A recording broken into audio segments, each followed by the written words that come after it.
Seth Wickersham, one of our outstanding reporters who broke this story this morning. So, Seth, let's make sure everyone knows exactly what we're talking about here. According to your reporting, what did Dan Snyder tell confidants about his fellow owners, including Jerry Jones and Commissioner Roger Goodell?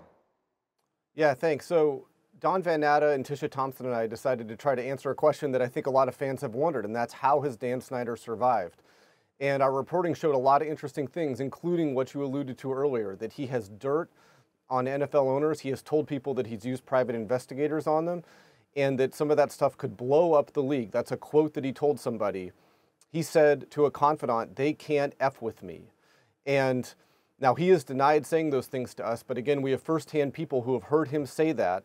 And, you know, I think that that's not landing very well at 345 Park Avenue and with his fellow owners. Yeah, to be clear, 345 Park Avenue is the offices of the National Football League here in New York, and the other owners. Let's talk about them. How do the owners and executives that you were able to speak to feel about Snyder, again, allegedly telling people that he has dirt on them and could blow up the league?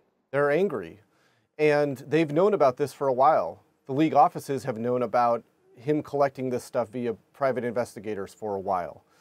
And Jerry Jones is aware that Dan Snyder has a file on him. That is not sitting well with Jerry Jones, according to the people that we've spoke with. He has told people that he doesn't know if he can protect Dan any longer. Someone close to Jerry has said that he's lost Jerry Jones, which is a big one to lose in the NFL ownership circles while they're weighing whether you should continue on as an owner.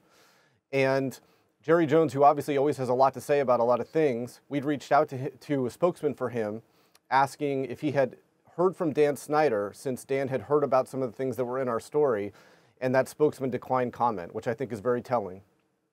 So let's just make 100% clear, because people will hear all of this, and it is explosive in its nature, but exactly what it is that is the genesis of all of this. There is so much controversy that has surrounded Snyder's ownership in Washington of completely non-football, and a completely non-football matters. And so what we're talking about here is the threat that has been in existence for quite some time that Snyder might be forced out of his ownership, and he is trying to prepare himself to say, if I'm going out, I'm taking everybody down with me. That's the kind of thing we're talking about here. He's made very clear that he's not going to lose his team, and he's prepared to not go down without a fight.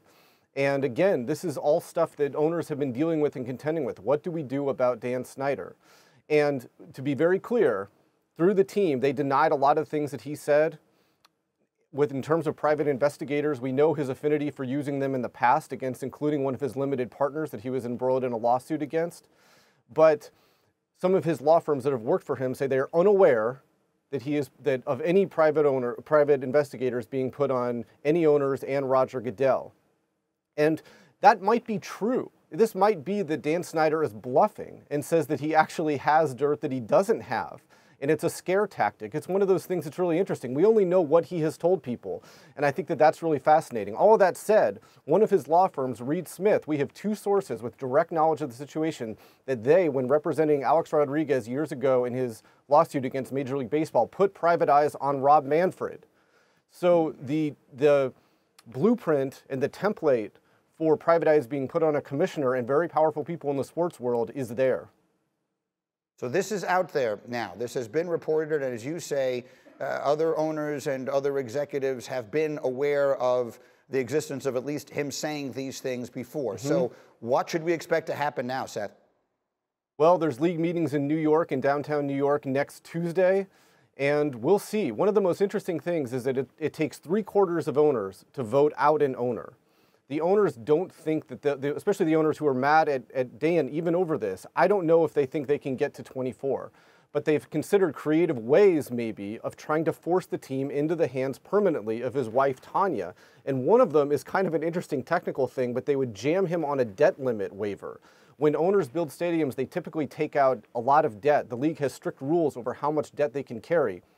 Now, most people think that Dan Snyder cannot write a check for a new stadium in the DC area and would need those debt limit waivers, including the loans that the league often offers. And owners have talked about not permitting him those waivers as a backdoor way to try to transfer permanent ownership to Tanya. Remember, And owners and executives are really clear about this. When Donald Sterling had to let go of the Clippers years ago, it wasn't because fellow owners voted him out. It was because his wife removed him from the family trust. And so I think that they're looking at Tanya Snyder as maybe someone that they could transfer ownership permanently to, who they respect and enjoy working with. We're looking at also, we're living in a time here where the NBA just had a completely separate circumstance in very different types of allegations there, but where they were able to remove an owner, or an owner, ultimately Robert Sarver in Phoenix, took himself out of the equation in the NBA. One last thing that I think is important in your story, it is slightly different, but in July of 21, Snyder was fined $10 million, stepped away from the day-to-day operations, and the team has said the culture under the new team president, Jason Wright, is different now. What did you learn about that? Well, I think that Jason Wright's in a really tough position, and there's people inside the building and people that Wright has spoken to who have wondered whether he actually has the power to change the culture, whether he's actually been empowered to be able to do that. Now, the former COO, Greg Resch, denied this, but he told people, our reporting shows that he told people at league meetings last spring that he actually was running the team and that Jason Wright was a, quote, figurehead. And even though Dan Snyder was supposed to be removed from day-to-day operations, there's been some jousting between him and Roger Goodell over whether that's done. The team is emphatic that any penalty or anything that they agreed to in terms of him being away from the team and not running it is over. And the league is quietly saying, you're still under active investigation.